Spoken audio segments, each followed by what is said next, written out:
welcome back. Now we're about to let the dogs in, and I'm sure they'll be on their best behaviour, because our next guest would certainly have a bone to pick with them if they're not. She's an expert in training dogs and understanding canine behaviour, and as a result has earned the title The Dog Listener, which was the title of both her first book and Channel 5 series. She's just released a second book, The Practical Dog Listener, and she joins us now. Please welcome Jan Fennell, along with her German Shepherd Sadie and Springer Spaniel Jake.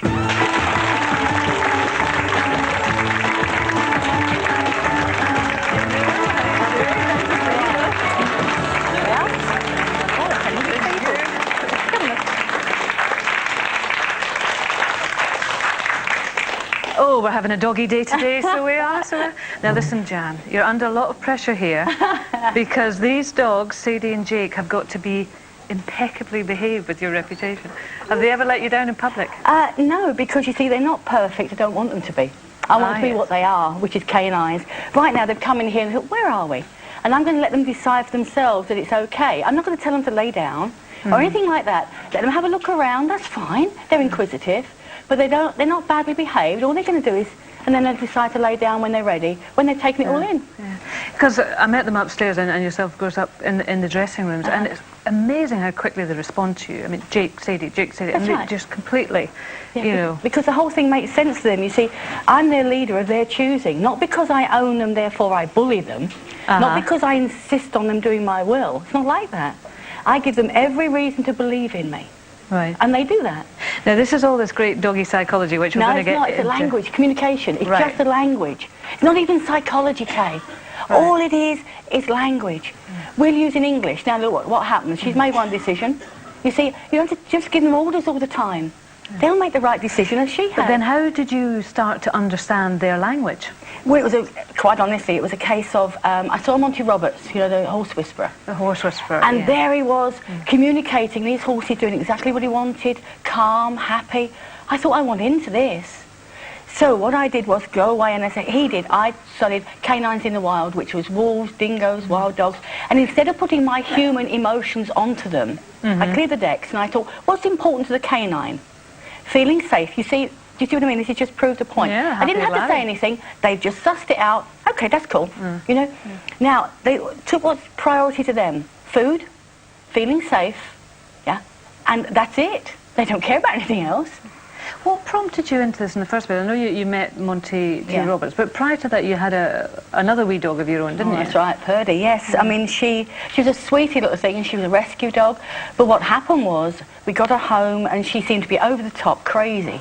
You know, she was always leaping around. Oh, she put my son through a glass door, then she bit my daughter. She was only a baby. And the family was saying, she's a wrong one, put her down. And I'd use the old-fashioned obedience with her. And it worked before in my Border Collie, and I couldn't understand why it hadn't worked. And in those days, I said the great words, I'll never have another dog. I did, I said this. Anyway. You've got 7 now, is that right? No, 13. Famous last words. Yeah, his famous last words. But anyway, then I used to run obedience classes to try and help people, because you see people, the dogs pulling on the lead, jumping up, tearing up the home, and I try and help, but it was always in the traditional accepted method, which was obedience. You will do as I say because I say so. And it never sat comfortably with me. I've never been that sort of authoritative person. My way has always been, hey, let's do it together. Isn't it a good idea? Let's have fun. Yeah, I didn't train my kids. You know, we made games of different things, and they learned. And I didn't know how to go about it in the right way until I saw Monty with the horses. Actually, I was with him yesterday. It was fantastic. And, you know, there it was. And I thought, if you can work with horses like this, you've got to be able to work with dogs. It took a lot of research on my part. Well, listen, Jan, let's talk about practical applications, because your second book here is about applying your philosophy. That's right. You know, when you get a new dog, or also if you've got a dog that's got problems. And we've got a couple of clips here which I think will help us illustrate it. Now, the first one is Zach, who's a German Shepherd dog, who hates police uniforms, and unfortunately his owner was a copper. That's right. A bit of a problem. So let's have a wee look at Zach. Zach, give up. In, Zach. Yeah, as you can see, he's not right. Hello, hey, come on. Now is he reacting like that to your uniform or to me? To uniform. It's the uniform. If you want to go along behind me, then you'll see he's just wanting to get out at way. Yeah, he can't get it back. And he can't get it settee. back at settee, and that's what he's after doing. He's just getting out He's of just way. wanting out at way. He's going really low, isn't he? Yeah. He's careful. See, that's the reaction to you, is that one. Yeah, he doesn't like me, does he? Apart from the barking, he's like Yeah. pretending not to be here, isn't he? Yeah, See, he if I thinks go- if he goes any lower, look, he's trying to get it back up there now. Not a happy bunny at all. No, you see, What was all- going through Zach's head? what he was thinking was, I don't like this. I want to put as much distance between that and myself as possible. Right. And, you know, German Shepherd, traditionally seen as an aggressive dog. And you see a dog behaving like that, you've got this fear. And out of fear comes the aggression. Right. Now, if you look at her face, there's no fear. She knows where she stands. She has nothing to fear because I'm her leader of her choosing, and I make decisions. Right, now this is something that I know that is very kind of core to your whole Yeah. philosophy about who is the leader. Explain why that's so important. It's important because if a dog is decision making in our society, it's potentially dangerous. Because, you know, we can say the light-hearted stuff of the dog believing its leader pulling on the lead, straightforward. You know, where should the leader be but up front? People let the dog off, where's the dog gone? You know, believes it's got to find new hunting grounds. But you get a dog that sees people and doesn't like it, and other people are stop it and shouting at the dog.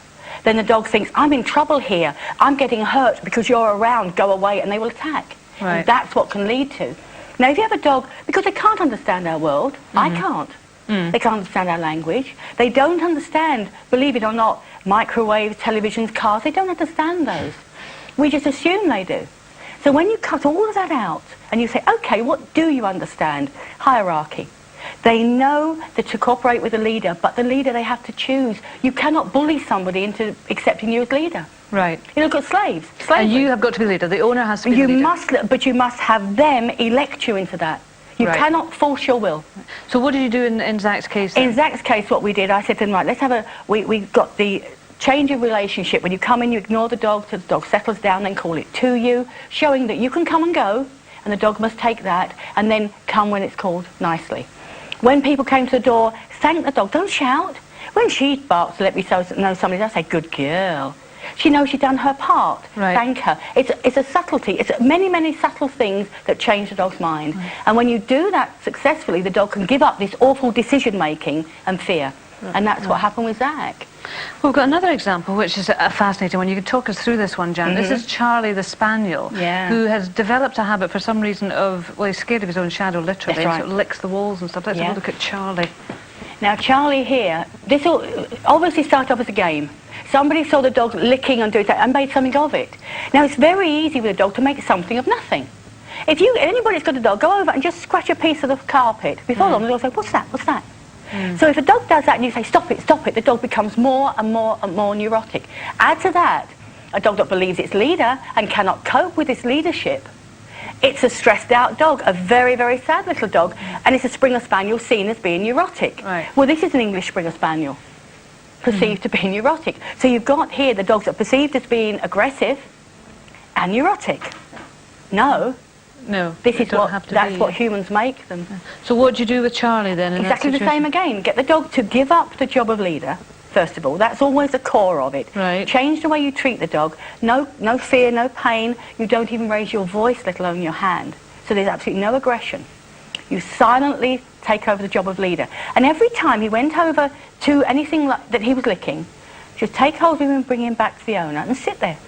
Right. And when he totally relaxed, let him go. Don't speak. Till then the dog starts to think, why am I doing this? That's what you want. You see, who's controlling Right. these dogs? It's not me. They are. This is not about controlling the dog. It's making the dog make the right decision. So I just took him away from the wall, sat there, and when he relaxed, let him go. So it's being the boss, but not a big shouty boss. Oh, no, but they don't believe in that. They don't believe in you if you're a big shouty boss. They only believe in the strong, silent one, which we know. Yeah. We know all these things, but it turned out our backs on them in the belief that canine wants you to go wee all the time. You know, funnily enough, it doesn't sound as if doggy psychology is that different from human psychology at the end of the day anyway, because that's probably what we respond to too, isn't it? Exactly. We respond Yeah. to kindness, but we also respond to... We like to know where we stand. Yeah. And that's what you get when you do this. Well, you just stand where you are, or sit where you are. Well, Jan Fennell for the moment, which is coming back. Jan, thank you very much. Thank you.